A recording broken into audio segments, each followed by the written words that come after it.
दर्शन की 93वीं कक्षा।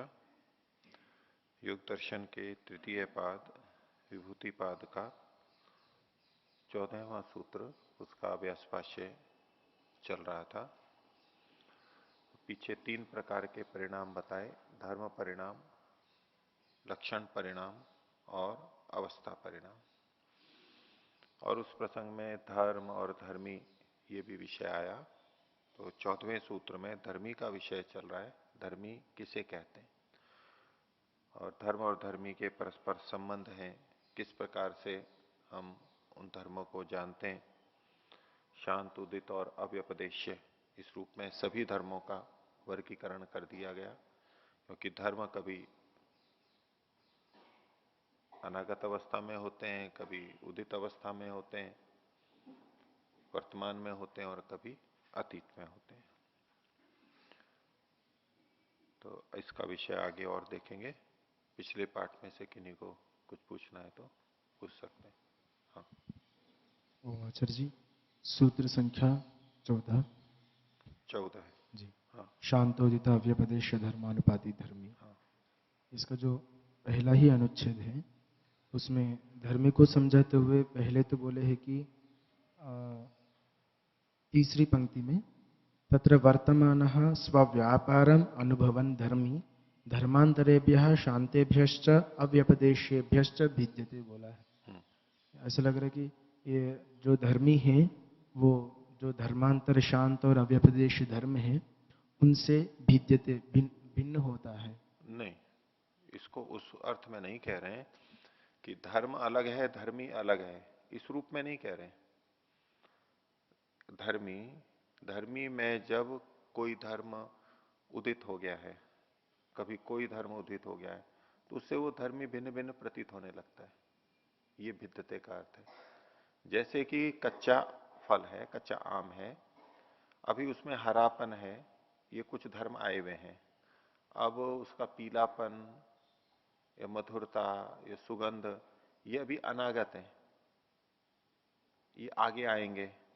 तो एक ही धर्मी जो भिन्न भिन्न रूप में हमें दिखाई देता है, वो शांत, उदित, अव्यपदेश इन धर्मों के कारण से दिखाई देता है।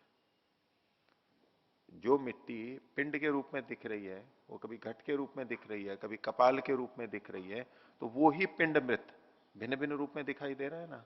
कारण शांत, उदित और अव्यपदेश है। तो भिद्यते मतलब वो ही द्रव्य अपने आप में अलग अलग रूपों में आ रहा है। इस तरह से फिर देखिए पंक्ति को। हाँ, तत्र वर्तमान स्वव्यापारम अनुभवन धर्मी, ऐसा धर्मी जो वर्तमान है, विद्यमान है और अपने व्यापारों का अनुभव कर रहा है किसी का, ऐसा करता हुआ धर्मांतरेभ्य है, दूसरे धर्मों से। कौन से धर्मों से? शांतेभ्यश्च अव्यपदेशभ्यश्च भिद्यते। भिद्यते क्रिया का कर्ता धर्मी है, धर्मी भिद्यते। तो उनसे शांत और अव्यपदेश्य से के कारण से भिन्न भिन्न होता है। कि किसी अवस्था में कोई कच्चा आम है और कोई पक्का आम है। अब कच्चे आम में पीलापन आदि अभी अव्यपदेश्य है, अनागत है, और एक पक चुका है। तो एक आम कच्चा है, एक आम पक्का है, तो दोनों में हमें भेद कैसे पता लग जाता है? उसका एक कारण इन धर्मों का, जिसमें जो धर्म वर्तमान है वो है, लेकिन बाकी अनागत हैं या तो अतीत हो चुके हैं। इसके कारण से उन में भिन्नता होती है, अनेकों में भी, अनेक धर्मियों में भी। और एक धर्मी भी पहले तो ये था और अब तो ये है, पहले तो ये बच्चा था और आज वृद्ध हो चुका है। व्यक्ति वही है, धर्मी वही है, लेकिन फिर भी ये जो भेद आ गया है। ऐसे ही चित्त के लिए भी लगाएंगे कि चित्त में, चित्त तो वही है, लेकिन धर्मों के भेद से वो ही चित्त जैसे बदल गया हो, ऐसा प्रतीत होता है। मेरा तो मन ही बदल गया बिल्कुल, इसका दिमाग ही बदल गया बिल्कुल। तो यूं द्रव्य तो वही है, धर्मों के बदलने से धर्मी का बदलना हम व्यवहार में लाते हैं, वो बात है। इसी के आगे यदा तो सामान्येन समन्वागतो भवति तदा धर्मी स्वरूप मात्रत्वात् कोसो केन भिद्यते। तो यहाँ पर जो सामान्येन समन्वागतो भवति बोला है, हाँ। इससे फिर जो सामान्य रूप से वो समानुगत होता है, ये उसके साथ साथ रहता है, हाँ। तो तो फिर यहाँ पर सामान्य रूप से कहने का कभी उसके अंदर कोई धर्म ना होना या ना होना नहीं, उभरा हुआ नहीं है कोई, उभरा हुआ नहीं है। जैसे कि यदातु धर्म सामान्य न धर्मी समन्वागत, जब धर्म धर्मी में सामान्य रूप से अन्वित होता है, विशेष रूप से अन्वित नहीं होता है। अब किसी में अनागत धर्म बहुत सारे हैं, अब कौन कौन से हैं, अनेक हैं, प्रकट नहीं हो रहे। उन अनागत अनेक धर्मों के आधार पर किसी में भेद नहीं किया जा सकता एक जैसी चीजों में। जैसे लकड़ी है, लकड़ी के बहुत सारे टुकड़े रखे हुए हैं। अब लकड़ी में भेद हम उस तरह कर सकते हैं कि विशेष अभिव्यक्ति की, एक अभी जल रही है और एक ठंडी है, बिना जली हुई है। ये तो अभिव्यक्ति हो गई उसके जलने की। लेकिन अगर बिना जले बहुत सारी लकड़ियां रखी हैं, अब उनके कुछ धर्म प्रकट हैं, अब रूप रस या तो गंध आकार प्रकार वो तो सामान्य है ही, उसमें तो कोई विशेष बात नहीं है। अग्नि का विशेष धर्म क्या, जलना है, ताप देना है, वो अभी किसी में आया नहीं है, तो बस सामान्य रूप से रह रहे हैं वो। इस लकड़ी में भी वैसा ही, इस लकड़ी में भी ऐसा ही। कि जब जलते हैं तो भेद करेंगे, ये ज्यादा जल रही है, ये अभी कम जल रही है, या ये नहीं जल रही है, ये बुझ चुकी है। नहीं तो सामान्य रूप से भाई अग्नि है इनमें। तो यहाँ पर जो भेद करने की बात है, तो जब विशेष रूप से जब धर्म प्रकट होता है, जी तो तब धर्मी में जो उसके व्यापार के कारण जो अलग अलग भिन्न भिन्न व्यापार हमें दिख रहा है, हाँ, उसको बताना चाहेंगे। उसको बता रहे हैं, उसके आधार पर धर्मी में भेद होता है। तो जो अभिव्यक्ति कब होती है, जब वो वर्तमान लक्षण में आ जाता है, जी अभिव्यक्त हो जाता है। अभिव्यक्त होना है, उभर गया है, उदित हो गया है, उसी को तो हम वर्तमान कहते हैं। जी। और जब नहीं है, ऐसी सोए पड़े हुए हैं, तो पता ही नहीं अब कोई चलता। छोटा बच्चा है और उसमें युवावस्था भी सुप्त है, भी अनागत है, और वृद्धावस्था भी अनागत है। तो युवावस्था और वृद्धावस्था सामान्य रूप से है, बस रह रही है, ठीक है। इस रूप में यहां पर लेंगे। हाँ। और इसी सूत्र में दूसरा अनुच्छेद, हम्म उसकी जो चौथी पंक्ति है, किमर्थम अतीतस्य अनंतरा न भवन्ति वर्तमानाः, इसके उत्तर में कहा पूर्व पश्चिमताया अभावात्। हम्म तो ये एक बार स्पष्ट। तो इन्होंने समानंतर शब्द को खोला था पहले। तो समानंतर का, अनंतर का मतलब होता है बाद वाला। और जब हम बाद वाला बोलते हैं तो एक पहला और एक उसके पश्चात, ये दो सापेक्ष कथन होगा ना। समानंतर कहेंगे उसके बाद में होगा, और इसमें भी विशेष क्रम होगा। एक के बाद में दो आता है, दो के बाद में तीन आता है। लेकिन यूं नहीं कह सकते कि तीन के बाद में दो आता है और दो के बाद में एक आता है, ऐसा नहीं कह सकते हम। ठीक है, एक क्रम ही है, एक दो तीन ये ही क्रम है, गिनती का एक निश्चित क्रम है। तो विपरीत को हम नहीं कह सकते, या तो कहेंगे ये तो विपरीत क्रम है। समानंतर की दृष्टि से एक के बाद दो, दो के बाद में तीन। ऐसे ही तीनों परिणामों में पहले अनागत आएगा, फिर वर्तमान होगा, और फिर अतीत होगा, ये क्रम है। तो अब इन तीनों में कौन किसके समानांतर है, तो एक और दो में है। एक के बाद में तत्काल दो आता है, और दो के बाद में तीन आता है, यहां समानांतरता है। लेकिन तीन के बाद में दो, ये समानांतर नहीं है, और एक भी समानांतर नहीं है। इसी तरह से अनागत और वर्तमान में समानांतरता है। अनागत पूर्व है और वर्तमान पश्चात है, ये समान पूर्व पश्चिमता हो गई, तो इसलिए समानांतरता हो गई।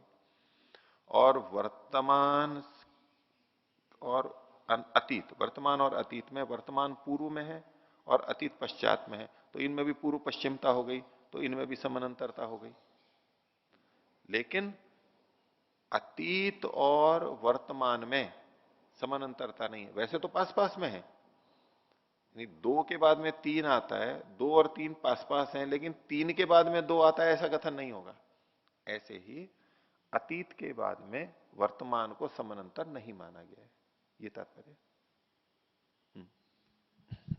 इसमें शब्द की दृष्टि से एक बात समझ में आई आज जी। हम्म ये अनंतर शब्द है, पूर्व को भी कहते हैं और तत्काल बाद के भी कहते हैं। जब समानांतर प्रयोग होता है तो उसको तत्काल बाद वाला ही तत्काल लेना बाद में निकट परवर्ती, जी। निकटतम परवर्ती जो है, यानी एक के बाद में तीन को भी समानांतर नहीं कहेंगे, जी। क्योंकि बीच में दो है। अनंतर तो है, बाद में तो है, लेकिन समानांतर एकदम तत्काल पश्चातवर्ती, परवर्ती उसमें। ठीक है, और किन्हीं को कोई?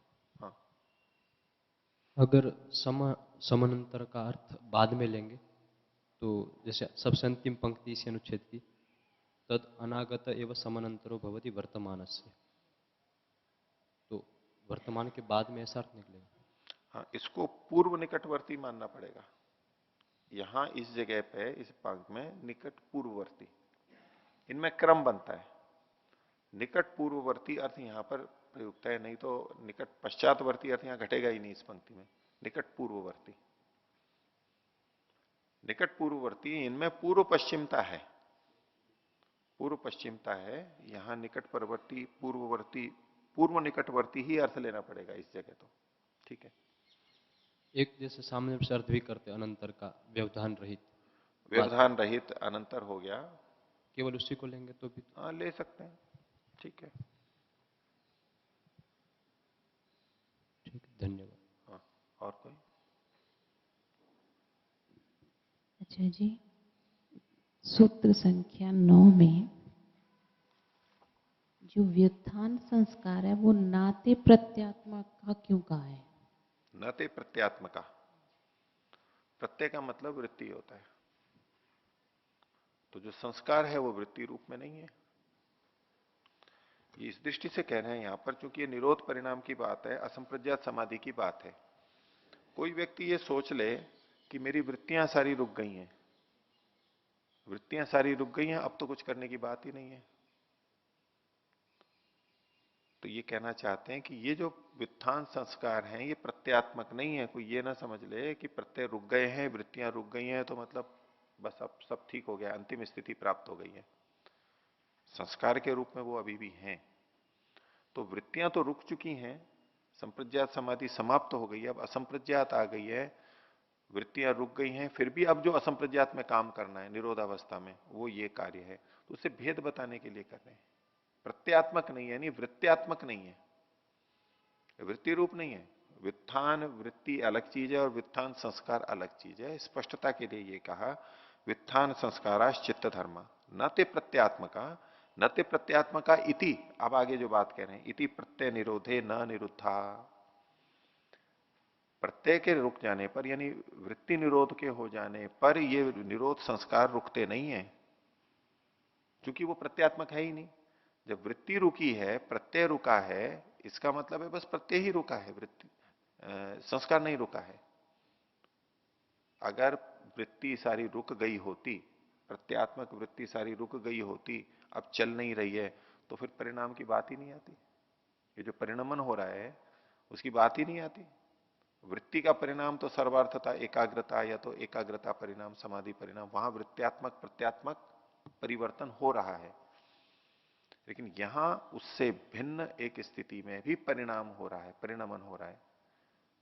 तो कोई ये समझे कि मेरी वृत्तियां सारी रुक गई हैं, प्रत्यय का निरोध हो गया है, यानी वृत्ति का निरोध हो गया है, तो अब तो कोई परिणाम होगा ही नहीं चित्त में। बोले नहीं, ये संस्कार निरोध संस्कार है और उसमें परिणमन होगा। स्पष्टता के लिए है।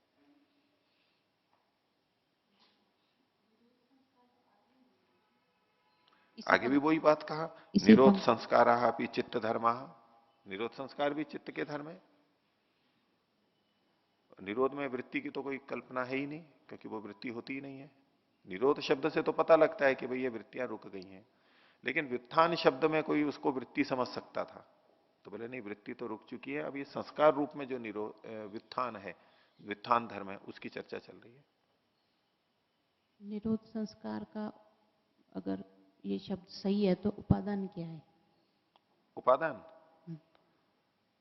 आप उपादान शब्द को भिन्न अर्थ में ले रही हैं। मैं शब्द उत्तर तो दूंगा आपको, लेकिन आपको उपादान शब्द का प्रयोग वो पूरी तरह से स्पष्ट नहीं है। उसमें एक उपादान होता है मेटीरियल कॉज, जो कि द्रव्य होता है। तो द्रव्य ही हमेशा उपादान कारण होता है, ये ठीक बात है। लेकिन एक उपादान कारण होता है कि वो बना किससे है, वो बना किससे है। तो जब हम द्रव्य को उपादान कारण लेते हैं कार्य द्रव्यों के संदर्भ में, वो दृष्टि रखते हुए आप यहां पर प्रश्न कर रही हैं, जबकि यहां वो उस तरह से लेना नहीं है। घड़ा बना एक कार्य द्रव्य है, तब हम पूछेंगे भाई इसका उपादान कारण क्या है, मिट्टी है। लेकिन आकार प्रकार गुण धर्म को जब हम चर्चा करते हैं कि उसका उपादान कारण क्या है, तो कोई अन्य चीज नहीं खोजी जाती है। घड़ा बना किससे, मिट्टी से। कपड़ा बना धागे से।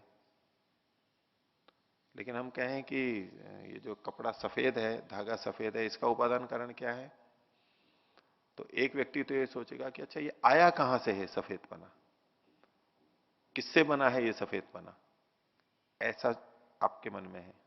उस तरह से ये प्रश्न है। वहां इस तरह उत्तर कोई नहीं दिया जाता कि ये व्युत्थान संस्कार का उपादान कारण क्या है। गुण का उपादान कारण गुण ही होता है। कोई भी गुण हो उसका उपादान कारण गुण ही होता है। तो व्युत्थान संस्कार का उपादान कारण क्या है, व्युत्थान संस्कार कहां रहते हैं, चित्त में रहते हैं, चित्त उपादान कारण है। लेकिन आप चित्त उत्तर नहीं सुनना चाह रही हैं, आप सुनना चाह रही हैं बना कैसे है। जैसे मिट्टी, घड़ा बना है किससे बना, मिट्टी से बना है।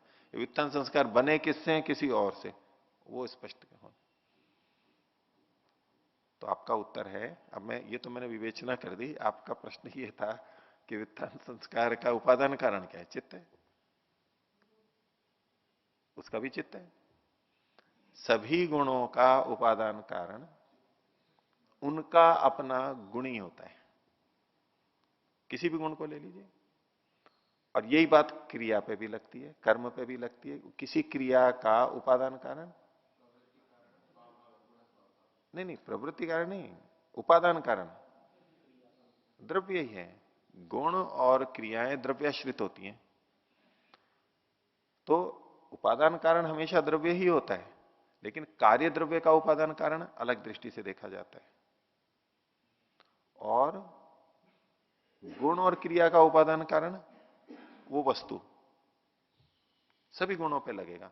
तो व्युत्थान संस्कार भी एक धर्म है, धर्म परिणाम है, धर्म की बात है। धर्म है तो इसका जो धर्मी है वही उसका उपादान कारण है, उसका उपादान है। चाहे निरोध संस्कार हो चाहे व्युत्थान संस्कार हो, दोनों ही धर्म है और दोनों ही चित्त में रहते हैं। चित्त, ये तो इन्होंने कई बार लिखा ही है, चित्त में रहते हैं, वही उपादान कारण है। अब पूछिए। मैं इस दृष्टि से अजय जी पूछ रही हूँ कि व्युत्थान वृत्ति से व्युत्थान संस्कार बना है ना जी, वृत्ति से व्युत्थान जैसे संस्कार। मिट्टी से घड़ा बना, हाँ जी। वही तो मैंने आपको संकेत किया था कि आपके मन में कुछ और, जिस ढंग से आप सोच रही हैं, प्रश्न ही आपका तब बनेगा जब आप ऐसा सोच रही हो। तो वृत्ति से जो व्युत्थान संस्कार बना है, वृत्तियां व्युत्थान संस्कार का उपादान कारण नहीं होगी, वो निमित्त कारण कहलाएंगे। निमित्त कारण है वृत्तियां, उपादान कारण तो द्रव्य ही होगा। तो आप पूछना तो ये चाह रही थी कि व्युत्थान संस्कार बने कैसे हैं, कैसे बने, वृत्तियों से बने, क्या है। घड़ा बना कैसे, मिट्टी से बना। पर उसके लिए आपने उपादान शब्द का प्रयोग किया, जो कि दार्शनिक दृष्टि से आपके प्रश्न के अनुरूप शब्द का प्रयोग नहीं हुआ उसके अंदर। तो आपका अगर प्रश्न यह है कि व्युत्थान संस्कार बने कैसे, वृत्तियों से बनेंगे। हर संस्कार, निरोध संस्कार को छोड़ करके बाकी जितने संस्कार हैं वो वृत्तियों से ही बनते हैं। व्युत्थान संस्कार भी वृत्तियों से बने, व्युत्थान वृत्तियों से बने। जब हमारी वृत्तियां व्युत्थान वाली होती हैं तो उसके अनुरूप ही जिस तरह की वृत्तियां उसी तरह के संस्कार, और जैसी संस्कार वैसी ही फिर वृत्तियां, यानी स्मृति वृत्ति। बोलिए आगे। तो इसका मतलब निरोध जो संस्कार बने वो अभाव का नाम हो गया। अभाव का नाम नहीं है। आप ये प्रश्न आपने पहले भी पूछा था, वही बात अटकी हुई है कि वृत्ति से संस्कार बनते हैं तो निरोध संस्कार कैसे बन गए। कल भी तो यही बात थी। तो जब चित्त रुका हुआ है, इसका भी अपने आप में एक इंप्रेशन आ रहा है। उसको दूसरे ढंग से मैं और कहूं आपको कि टेप रिकॉर्डिंग चल रही है, उसमें जब जब बोलते हैं, बोलना वृत्ति हुआ और उस पर जो इमेज बन रही है, छाप पड़ रही है, वो संस्कार हुआ। तो जिस समय बोल रहे हैं वो भी उसमें जा रहा है, और जब बीच बीच में नहीं बोलते हैं, थोड़ा सांस लेते हैं या नहीं बोलते हैं, वो भी वहां पर जाता है नहीं जाता है, छूटता है खाली। उसकी भी एक इमेज होती है कि भाई ये खाली है यहाँ पर, वो खाली खाली के रूप में होता है, लेकिन वो भी तो वहां पर अंकित होता है। ऐसे थोड़ा ना होता है कि जो केवल बोला बोला आए और खाली वाला वहां ना जाए, खाली भी होता है, खाली का खाली होता है। तो निरोध अवस्था में जब वृत्तियां नहीं है, चित्त खाली है, वृत्ति की दृष्टि से खाली है, तो वैसे ही उसकी इमेज पड़ेगी वहां पर, उसी को निरोध संस्कार कह रहे हैं। ठीक है, और कुछ पूछिए। जैसे हमने ये किया कि मिट्टी से घड़ा बना, तो उसके धर्म परिवर्तित हुए, उसके लक्षण बदले और उसकी अवस्था में बदलाव आया। चित्त को हम कंपैरेटिवली नित्य मानते हैं बचपन से लेके या जब तक, तो चित्त में सत्व रजस तमस की प्रपोर्शन में चेंज होती है, उनकी कॉन्फ़िगरेशन चेंज होती है, उनकी प्रॉपर्टी, उनके धर्म और लक्षण कैसे चेंज होते हैं? ना तो उनकी क्वांटिटी बदलती है, यानी मात्रा नहीं बदलती है। वो जो चित्त बना हुआ है, जितने सत्व के कण हैं, जितने रज के कण हैं, जितने तम के कण हैं, वो सारे जू के तू हैं, मात्रा नहीं बदलती है। तो उनका अनुपात, समानुपात या तो प्रोपोर्शन जो है उनका, वो भी नहीं बदलेगा। दो आपने पूछी दो बातें, तो इसमें कोई बदलाव नहीं आएगा। बदलाव किस में आएगा? उनकी अभिव्यक्ति और अनभिव्यक्ति में। कभी कोई उभरेगा, कभी कोई उभरेगा। जो बच्चों के कार्यक्रम में मैंने कल उदाहरण दिया था, या तो स्टेडियम में लोग बैठे रहते हैं और वो लिखा हुआ यूं ऊपर उठा देते हैं तो अलग दिखने लग जाता है, कुछ और होता है, कुछ उभर जाता है, कुछ नहीं उभरता है। बहुत सारी जनता बैठी हुई हो, अब उसमें पुरुष भी हैं, महिलाएं भी हैं, बच्चे भी हैं, अब उसमें लगभग बराबर ही हैं जैसे भी हैं। अब उसमें से केवल पुरुष उठ उठ करके चिल्लाने लगे, बाकी तो बैठे हुए हैं चुपचाप, तो क्या दिखाई देगा? कौन सारे जैसे क्या हो गए? यूं लगेगा जैसे सारे ही पुरुष है। और पुरुष बैठे हुए हैं, बच्चे उठ करके बोलने लग गए या महिलाएं बोलने लगेगी, तो ये लगेगा महिलाएं महिलाएं नजर आ रही हैं, जबकि पुरुष भी हैं वहां पर। लेकिन ये बोलना, सक्रिय होना, ये उनका उभार है, अभिव्यक्ति है, उसके आधार पे इसको करेंगे। इसको और यूं देख लीजिए आप, जैसे कि कपड़ा बुनते हैं, जो यंत्र आते हैं ना, उसमें ताना बाना हो, तो वो फ्रेम लगाता है, उसमें यूं नीचे जाते हैं ऊपर जाते हैं, धागे बहुत सारे धागे होते हैं ना, दो होते हैं बीम, एक नीचे जाता है फिर ये ऊपर आता है। तो कभी ये ऊपर आता है तो वही वही धागे दिखते हैं, नीचे वाले तो दब जाते हैं। फिर जब वो नीचे वाले ऊपर आते हैं तो ऊपर ऊपर वाले ही दिखते हैं, नीचे वाले दब जाते हैं। वो आपने देखा हो तो चित्र आएगा दिमाग में, खड्डी में जैसा होता है, वो ऊंचे नीचे होते रहते ना, यूं यूं यूं यूं, तो कौन से दिखते हैं? होते तो सारे हैं। ये नीचे चला गया तो ये ऊपर दिख रहा है, अभी यही दिखाई देगा, ये चला गया तो ये दिखाई देगा। समुद्र में, तालाब में मछलियां हैं, सारी हैं जितनी हैं, अब जो ऊपर आ गई वो दिखेंगी, जो नीचे है वो नहीं दिखेंगी, वो लगेगा जैसे है ही नहीं कुछ। फिर दूसरे ऊपर आ गए, वो कोई बड़ी मछलियां आ गई, छोटी भाग गई वहां से, तो वो बड़ी बड़ी ही दिखाई देंगी, जैसे वही वही है सब कुछ। तो ऐसे इनका सत्वर स्तंभ का उभार होता है। उनकी रचना मात्रा तो जैसी है वैसी ही है। सत्वगुण जब सक्रिय और निष्क्रिय दोनों अवस्था में, जैसे रज और तम भी सक्रिय निष्क्रिय दोनों होते रहते हैं। तो जैसे कहीं सैनिक लोग पहरा देते हैं, काम करते हैं, एक विश्राम करते हैं, एक काम कर रहे हैं, ये फैक्ट्री में है, अलग अलग पारियां लगी हुई हैं, तो जो कार्य कर रहे हैं तो वही वही दिखाई देंगे जैसे यही यही कार्य कर रहे हैं। जबकि वो 8 घंटे करेंगे, 8 घंटे दूसरे हैं, वो भी सो रहे हैं, अपना दूसरा काम कर रहे हैं। तो जो उभर करके आए क्रियाशील हो वही वही दिखाई देंगे, बाकी तो यूं लगेगा कुछ है ही नहीं। हम कहीं गए, उसमें जब मैं देखा वही वही कर्मचारी दिखते हैं, दूसरे बोले वो तो आप तो दिखे ही नहीं, कभी थे ही नहीं। बोले आप ऐसे समय में आए जब हम कार्य नहीं करते, दूसरे करते हैं। तो ये उभार मात्र होता है, ऐसा समझ में आता है। आगे चलते हैं। तो योग दर्शन के तृतीय पाद, विभूति पाद का 14वां सूत्र, जिसमें बताया इन्होंने शांत, उदित और अव्यपदेश्य धर्म में रहने वाला, उसका अनुसरण करने वाला, उन सब में रहने वाला धर्मी होता है। ये तो परिवर्तित होंगे, धर्म शांत, उदित और अव्यपदेश स्थितियों में जाते जाएंगे, यानी इनमें लक्षण परिणाम होता रहेगा, पर धर्मी इन सब जगह विद्यमान है, जो जो इनमें सब सर्वत्र विद्यमान है, उसको धर्मी नाम से कहा जाता है। इसमें यह भी चर्चा चलती रहती है, न्याय दर्शन में भी ये बात आई कि धर्मी होता है या नहीं होता है। एक तो है कि केवल धर्म ही धर्म होता है, गुण ही गुण होते हैं, धर्मी कुछ नहीं होता है। यानी अवयवी, अवयव और अवयवी, कि अवयव अवयवी ही होते हैं और अवयवी नहीं होता है।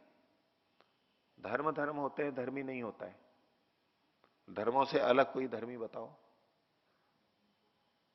कोई है नहीं, इसलिए धर्मी मानना नहीं चाहिए, नहीं मानना चाहिए। ये पूर्व पक्ष है। सिद्धांत पक्ष में यही चर्चा काफी चली है वहां पर कि नहीं, इसके अतिरिक्त धर्मी भी हमें मानना होता है।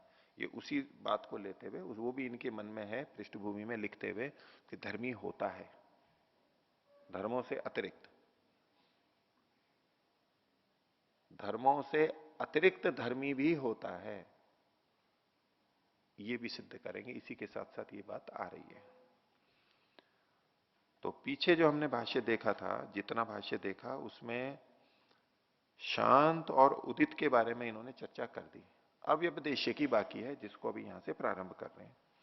अथा अव्यपदेश्या के, अव्यपदेश्य धर्म कौन से होते हैं, भविष्य में आने वाले, ये कैसे होते हैं, कौन होते हैं? तो इसका उत्तर दिया, सर्वम सर्वात्मकम इति, सब कुछ होता है। सर्व से जो पहला सर्व है, उसका मतलब है पदार्थ, वस्तु। सब वस्तुएं सर्वात्मकम, सभी धर्मों वाली होती हैं, सब में सब होते हैं। जो अनागत धर्म है वो सब में सब होते हैं, कम या ज्यादा हो सकते हैं, लेकिन सब में सब होते हैं। इस दृष्टि से इनका कथन है। इसको खोल के आगे बताएंगे, लेकिन इन्होंने उत्तर दिया सर्वम सर्वात्मकम इति, सब में सब है। और वो किस रूप में? जैसे कि हम सामान्य अवस्था में बोल देते हैं, ये सब कुछ त्रिगुणात्मक है। जितने भी कार्य द्रव्य हैं वो सब त्रिगुणों से बने हुए हैं, तो सब में सब चीजें हैं। कोई द्रव्य, कार्य द्रव्य ऐसा नहीं बता सकते जिसमें केवल रज हो, केवल तम हो या केवल सत्व हो। तीनों में तीनों, सब में तीनों रहते हैं। तो उनके अपने अपने धर्म भी रहते हैं, कम अधिक तो हो सकते हैं, लेकिन सर्वम सर्वात्मकम इति, इसी को खोल रहे हैं आगे। यत्रोक्तम, जैसा कि इस विषय में कहा गया। एक वचन को उद्धृत करते हुए उसके अंत में ये सर्वम सर्वात्मकम इति आया है। जल भूम्यो हो पारिणामिकम रसादि वैश्व रूपम स्थावरेशु दृष्टम।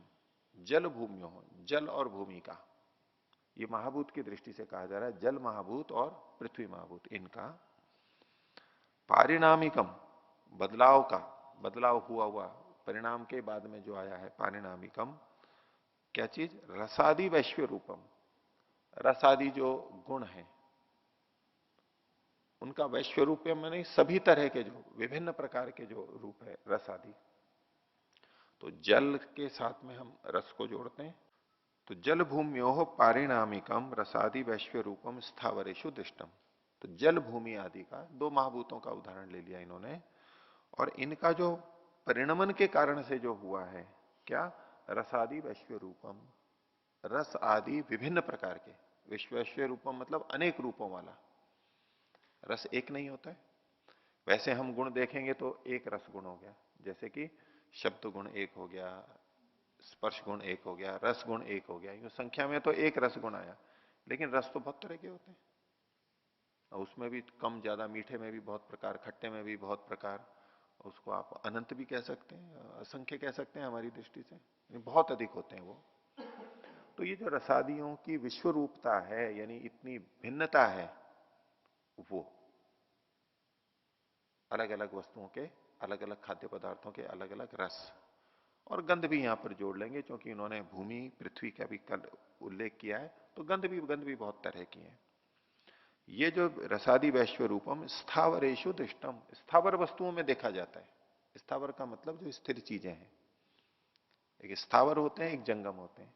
जो प्राणी जगत है वो जंगम है, गतिशील है, और स्थावर मतलब जो स्थिर है। आप पेड़ पौधों में भी ले सकते हैं इसको स्थावर शब्द से, और दूसरी चीजों में भी जो जड़ पदार्थ हैं बिल्कुल ही, उनको भी स्थावर में ले सकते हैं, नहीं तो पेड़ पौधों को भी स्थावर कह देते हैं।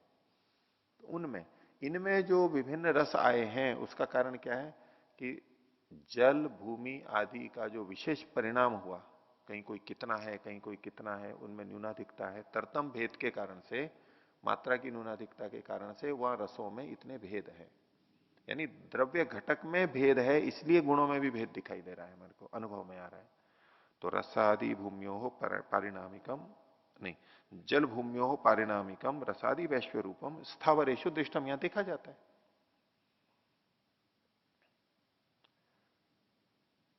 अब इसको यूं समझिए, इसको हम अनागत की दृष्टि से देख रहे हैं, अव्यपदेशीय की दृष्टि से देख रहे हैं। तो जल और भूमि में अलग अलग देखेंगे तो वो हमें वैसे रस और गंध प्रतीत नहीं होते हैं, उनके गुण हैं लेकिन प्रतीत नहीं होते हैं, वो अभी अनागत अवस्था में है। लेकिन जब विभिन्न रूपों में मिलेंगे एक दूसरे से, कुछ अलग अलग संयोग बनेंगे, तो वो चीजें प्रकट हो जाएंगी, वो गंध वो रस प्रकट हो जाएंगे। जो पहले अनागत थे वो अब वर्तमान लक्षण में आ गए विभिन्न प्रकार के। आगे तथा स्थावराणाम जंगमेशु, और जो स्थावर हैं उनका जंगमों के अंदर हमें दिखाई देता है। वो अनेक जने मिलते हैं, बहुत सारी जड़ वस्तुएं मिलती हैं और उससे फिर जंगमों में प्राणियों में अलग अलग रस और गंध आदि प्रतीत होते हैं, हमें पता लगते हैं। फिर जंगमानम स्थावरेशु, और जंगमों का फिर स्थावर के अंदर, कि जंगम जो प्राणी है वो मर जाते हैं, उनके शरीर गल जाते हैं, फिर पेड़ पौधे उसको ले लेते हैं, वहां फिर नया रंग रूप हो जाता है। शरीर मर गया है, अलग दुर्गंधी है, फिर मिलजुल करके फिर नई चीजें बन जाती हैं। गोबर दुर्गंधित है या जैसा भी गंध है, फिर जो अन्न आदि उत्पन्न होते हैं वहां फिर वो बदल जाती है। तो तथा स्थावराणाम जंगमेशु और जंगमानाम स्थावरेशु, ये आपस में बदलते रहते हैं। और शरीर आदि दुर्गंधित हैं, पेड़ पौधों को छोड़ भी दें तो मिट्टी में जो मिल गए हैं और उसमें वहां पर फिर वो मिट्टी जैसे ही हो जाते हैं, कुछ पता ही नहीं लगता है, वहां पर अलग से आपस में परिवर्तित होते रहते हैं। एवं जाति अनुच्छेदेन सर्वम सर्वात्मकमिति, तो चाहे वो स्वतंत्र रूप से हो, चाहे स्थावर में हो, चाहे जंगम में हो, इन सब में जाति का अनुच्छेद होने से, उच्छेद न होने से, अर्थात जो जल की जाति है वो द्रव्य वहां भी है, अभी जलत्व वहां भी है, भूमित्व वहां पर भी है, जो विभिन्न विभिन्न मूल तत्व हैं, जातियां हैं, वो वहां सब जगह विद्यमान है। तो जाति का उच्छेद नहीं हुआ है, वो चीजें तत्व वहां पर विद्यमान है। जाति अनुच्छेद है ना, क्योंकि वो सब कुछ वहां पर विद्यमान है, इसलिए सर्वम सर्वात्मकमिति, सब में सब धर्म देखे जा सकते हैं।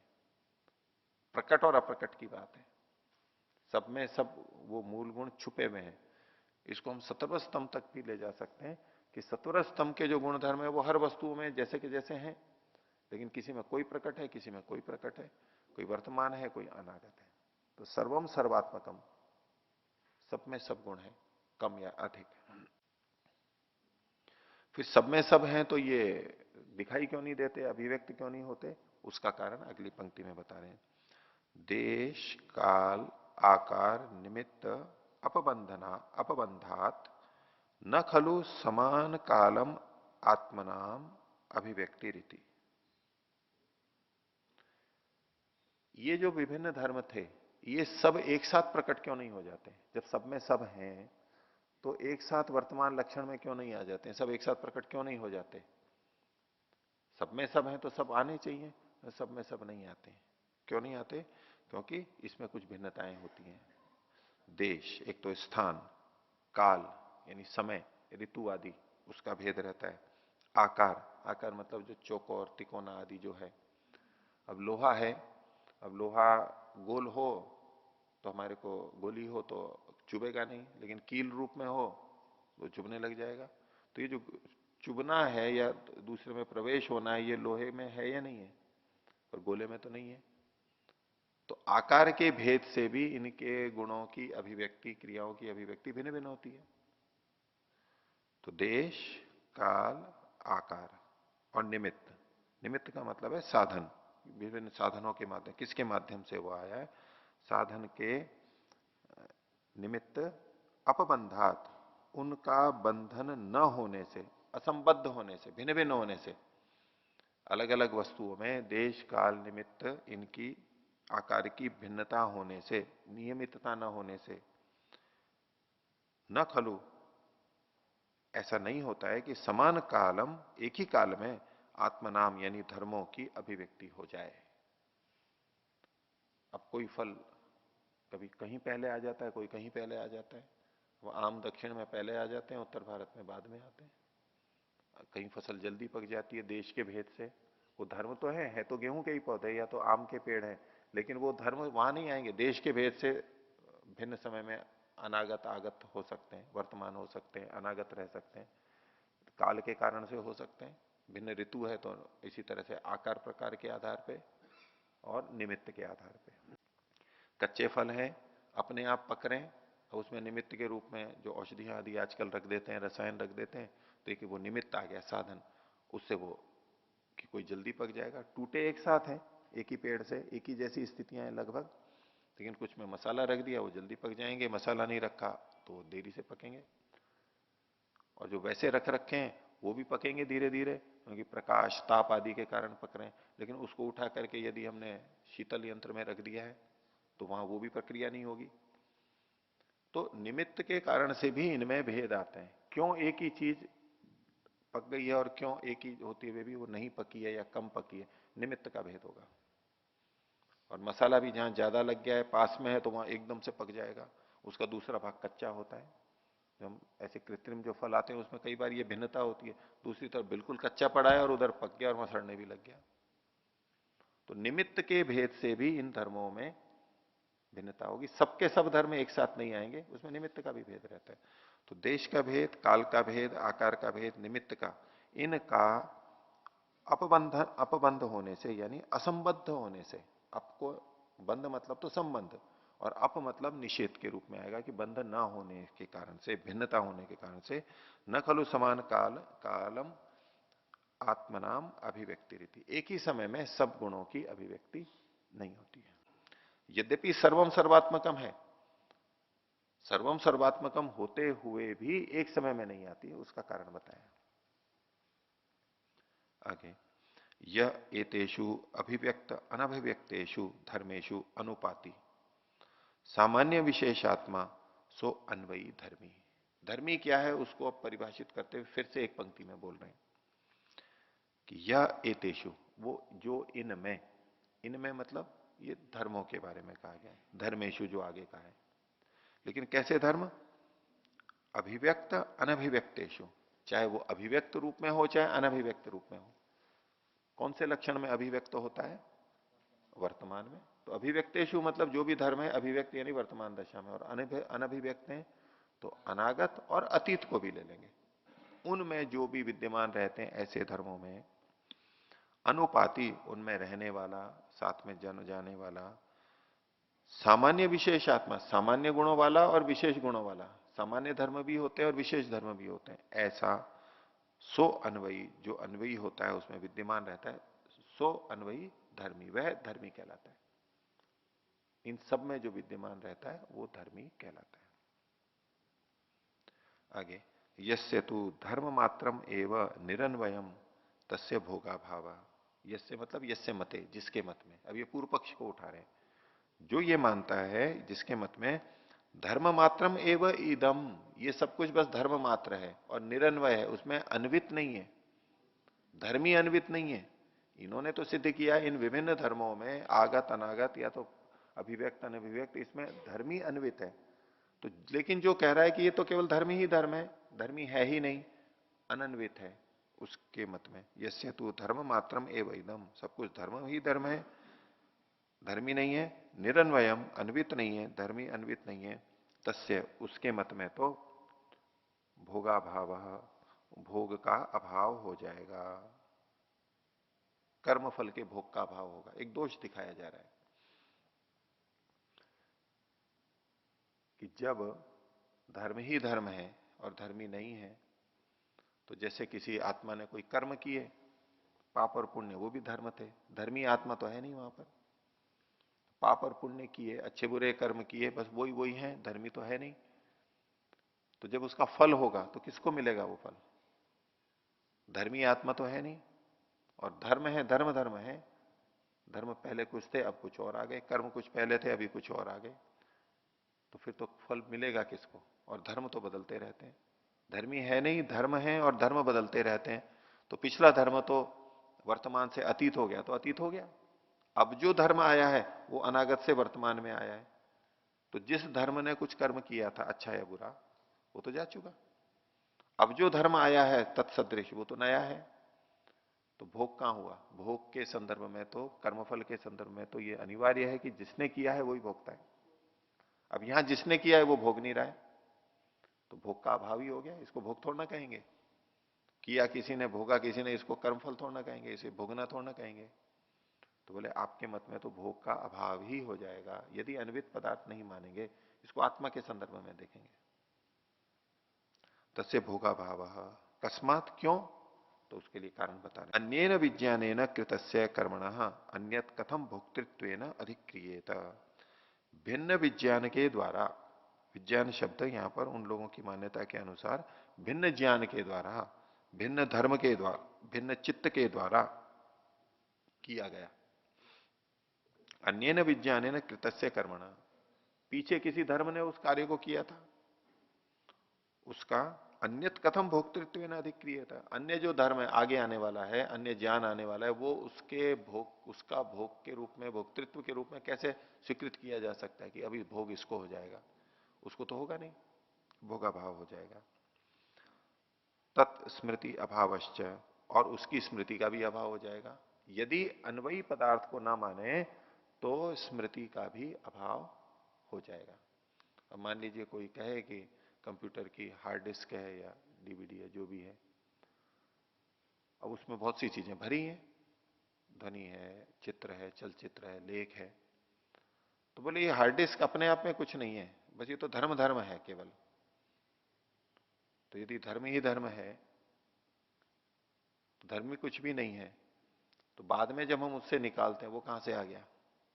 धर्म धर्म है, धर्म तो रहेगा कहां पर? फिर चला गया वो तो।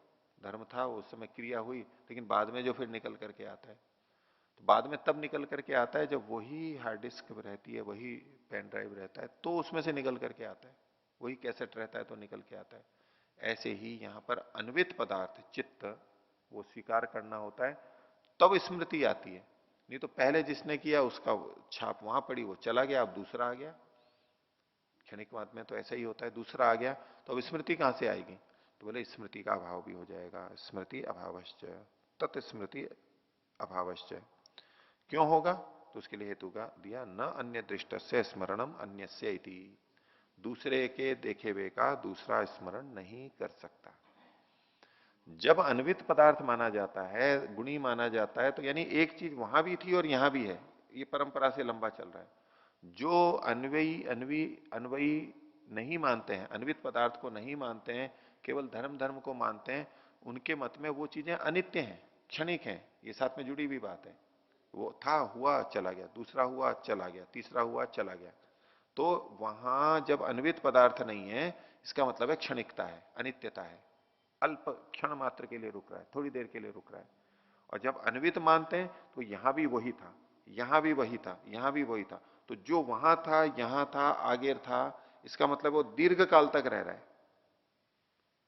उसमें नित्यता या तो दीर्घ कालता वहां पर रहती है, तब तो हम कह सकते हैं हाँ ये वही है।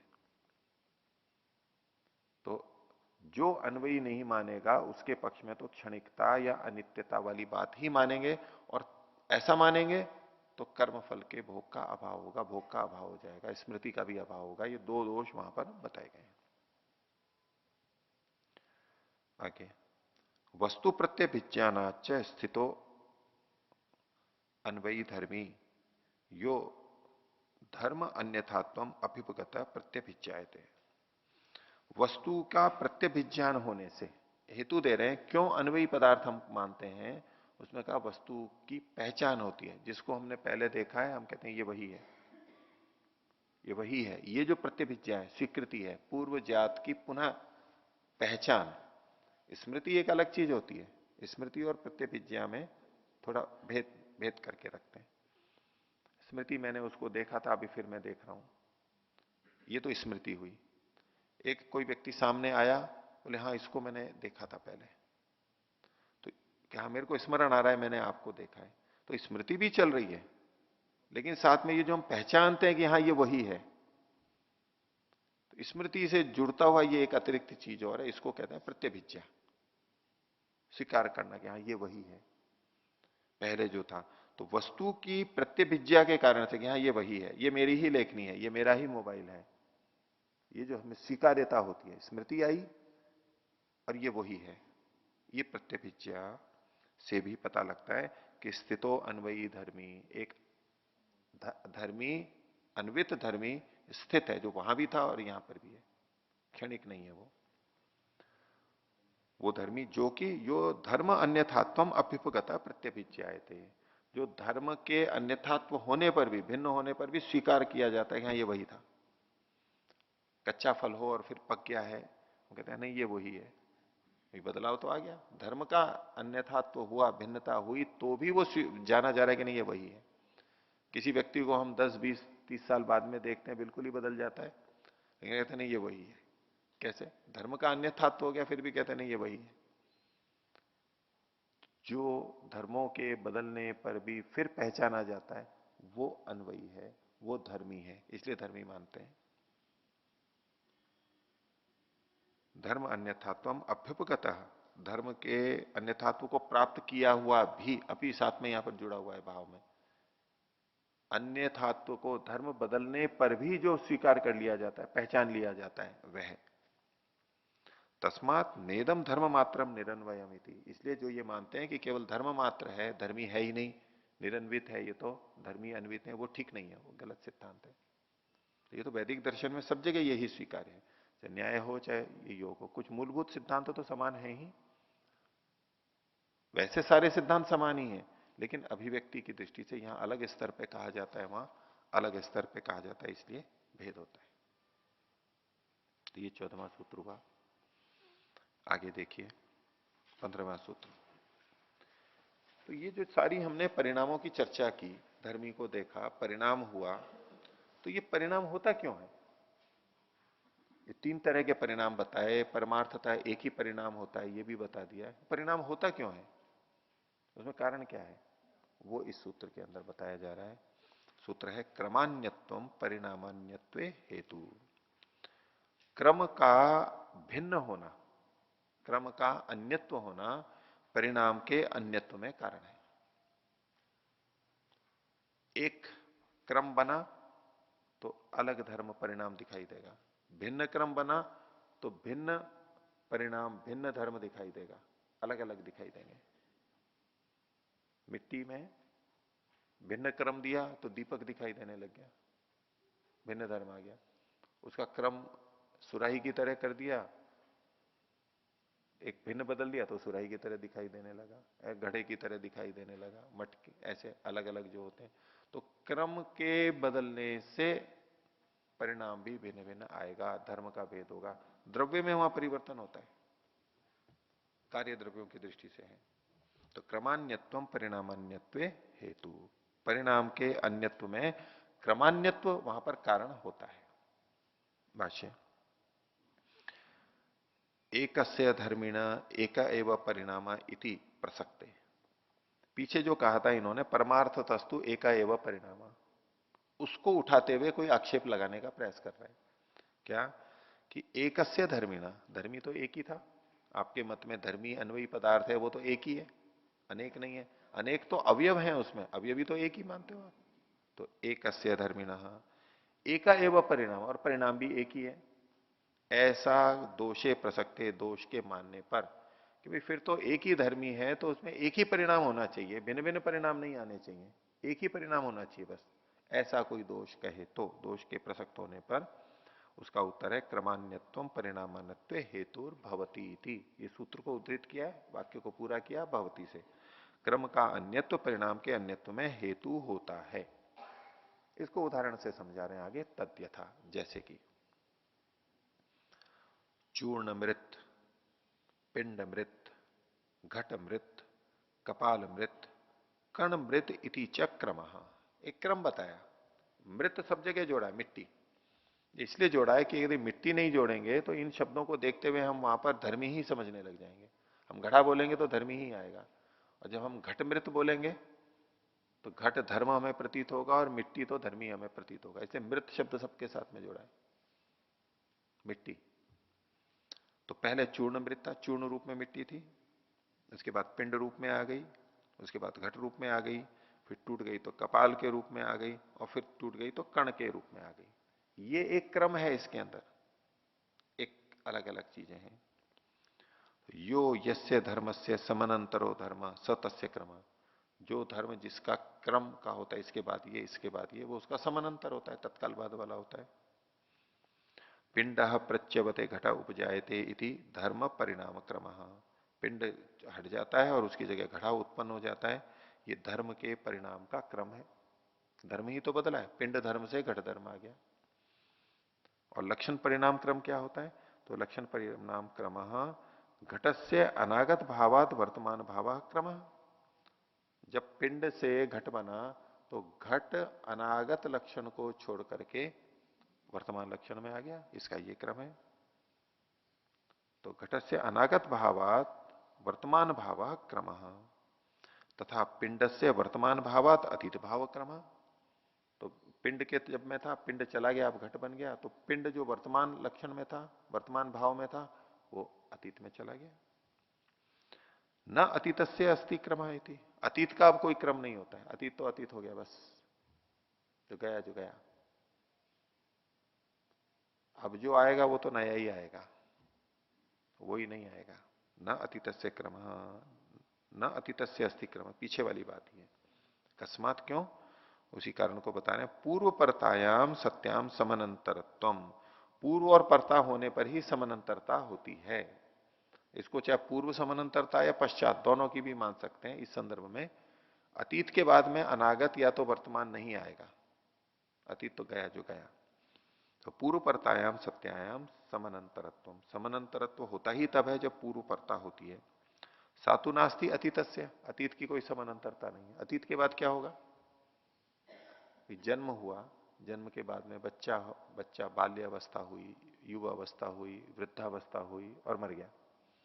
मरने के बाद में शरीर की दृष्टि से, आत्मा की दृष्टि में वो तो पुनर्जन्म होगा, वो एक नया जन्म आएगा। आप यूं क्रम नहीं कह सकते कि मृत्यु के बाद में वही बचपना आ गया फिर से, वो नया आएगा और क्रम बस समाप्त हो गया, मृत्यु के बाद समाप्त, वो नया क्रम शुरू होगा। इसलिए अतीत का समानांतर नहीं होता है। तस्मात द्वयोरेव लक्षणयो क्रम, दो ही लक्षणों का क्रम है, अनागत से वर्तमान और वर्तमान का अतीत के साथ में, दो ही क्रम है, तीसरा नहीं है यहां पर। तथा अवस्था परिणाम क्रमोपि घटस्य अभिनवस्य प्रांते पुराणता दृश्यते, अवस्था परिणाम में भी क्रम होता है कि घट का अभिनवस्य, अभिनव मतलब बिल्कुल नया नया जो है, एकदम नया है, उसके प्रांत में मानी बिल्कुल अंत में, प्रकर्ष रूप से जो अंत है उसमें पुराणता दृश्यते, उसी में पुरानापन दिखाई देता है। जब बिल्कुल अंतिम अवस्था में पहुंचता है तो एकदम पुराना दिखाई देता है, उसी नए घड़े का। साच क्षण परंपरा अनुपतिता क्रमेण अभिव्यज्यमाना पराम व्यक्तिम आपद्यते, और ये जो पुरानापन है कैसे आया? ये सातु क्षण परंपरा अनुपातिना, हर क्षण की परंपरा से, एक क्षण दूसरा क्षण तीसरा, हर क्षण में धीरे धीरे धीरे धीरे पुरानापन आते हुए ये आया है। क्षण परंपरा अनुपातिता क्रमेण अभिव्यज्यमाना, अभिव्यक्त होते हुए, धीरे धीरे धीरे अभिव्यक्त होते हुए पराम व्यक्तिम आपद्यते, अंतिम जो बिल्कुल जीर्ण अवस्था है उसको प्रकट कर देता है कि हाँ ये तो बिल्कुल ही पुराना हो गया। धीरे धीरे अंतिम प्रकट स्वरूप को, पुराणता को प्राप्त हो जाता है। धर्म लक्षणाभ्याम च विशिष्टो अयम तृतीय परिणाम, धर्म परिणाम और लक्षण परिणाम से भिन्न विशिष्ट ये तीसरा परिणाम है, यानी अवस्था परिणाम। अवस्था परिणाम इसलिए मानना पड़ा क्योंकि ना तो इसको धर्म परिणाम कह सकते न लक्षण परिणाम कह सकते, ये अवस्था परिणाम है। ठीक है। अब ये जो सारा का सारा धर्म धर्मी का भेद और ये परिणाम बताए, तो उसके बारे में कह रहे हैं, क्रम के बारे में भी, यह एते क्रमा धर्म धर्मी भेदे सती प्रतिलब्ध स्वरूपा, ये जितने ये क्रम बताए गए, जब हम धर्म और धर्मी में भेद मान करके चलेंगे तभी ये उपलब्ध दिखाई देंगे हमारे को। इनका कथन, इनका प्रकटीकरण, इनको समझना, व्यवहार करना, ये तब है जब धर्म धर्मी में भेद मान करके चल रहे होंगे। जब भी कोई इनका वर्णन करेगा, इसका सीधा मतलब है कि अभी ये धर्म और धर्मी में भेद मान करके चल रहा है, धर्म धर्मी में भेद मान के ही कथन कर रहा है। धर्म धर्मी में अभेद माना तो इस तरह का कथन बनेगा ही नहीं। आगे, धर्मोपि धर्मी भवति अन्य धर्म स्वरूपापेक्षया, कि ये जो धर्म है ये भी कभी धर्मी हो जाता है, धर्म भी धर्मी हो जाता है। कैसे? अन्य धर्म के स्वरूप की अपेक्षा से। यदि कोई दूसरा धर्म आ गया है तो पिछला धर्म धर्मी कहलाएगा।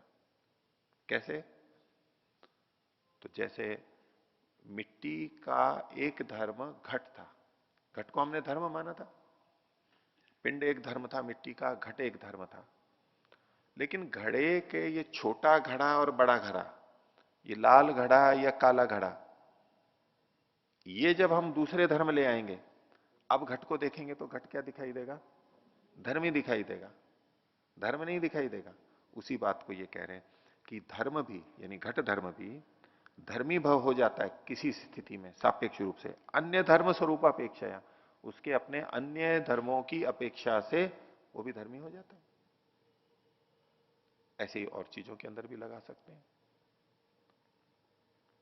आगे, यथा तु परमार्थ तो धर्मिणी अभेदोपचार, जब बिल्कुल अंतिम रूप से परमार्थतः तत्वतः धर्मी में अभेदोपचार होता है, धर्म धर्मी को एक ही मानते हैं जिस समय में बिल्कुल पूरी तरह से, तब तद्वारेण स एव अभिधीयते धर्म, तो उसके द्वारा यानी इस अभेदोपचार के द्वारा फिर अगर कोई कथन करना चाहता है तो वहां पर स एव, वह धर्मी ही धर्म कहलाता है। वहां जब वो भेद करेंगे तो जो धर्म होगा, बदलाव आएगा, वो धर्मी ही धर्मी बोलते रहेंगे, बस उसमें कोई अंतर नहीं आएगा। तथा अयम एकत्वेनैव क्रमः प्रत्यवभासते, तब एक ही क्रम दिखाई देगा। अभी तो जब हम धर्म धर्मी भेद मान करके धर्म परिणाम, लक्षण परिणाम, अवस्था परिणाम मान रहे हैं, यहां तो भिन्न भिन्न क्रम हमें दिखाई दे जाएंगे। धर्मों का बदलना एक क्रम हो गया, लक्षण का बदलना एक क्रम हो गया, अवस्था का बदलना भी क्रम हो गया। इनमें क्रम है तीनों में, तो तीन तीन क्रम हमें दिखाई दे रहे हैं। लेकिन यदि कोई कहे हम तो धर्म धर्मी अभेद के रूप में कथन करेंगे, तो वो धर्म धर्मी के रूप में ही दिखाई देगा और वहां केवल एक ही क्रम दिखाई देगा। तीन क्रम वो कर ही नहीं सकता है, एक ही क्रम दिखाई देगा। आगे कहा कि चित्त से द्वये धर्म, चित्त के दो प्रकार के धर्म होते हैं। बहुत सारे सबके अपने अपने धर्म है, क्योंकि चित्त योग दर्शन का मुख्य अधिकरण है चित्त वृत्ति निरोध, तो चित्त के बारे में कह रहे हैं चित्त के दो धर्म होते हैं, दो प्रकार के, परिदृष्टाश्च अपरिदृष्टाश्च। परिदृष्ट, परितः दृष्ट, देखे गए यानी अनुभव किए गए, जिनका हम अनुभव करते हैं ऐसे वो परिदृष्ट, और अपरिदृष्ट जिनको हम नहीं देख पाते, नहीं जान पाते, वो भी उसके धर्म होते हैं। धर्म तो धर्म है, हमें चाहे पता लगे चाहे ना लगे। तो परिदृष्ट धर्म और अपरिदृष्ट धर्म दो प्रकार के होते हैं। वो कौन कौन से हैं इसकी चर्चा आगे देखेंगे। प्रणव।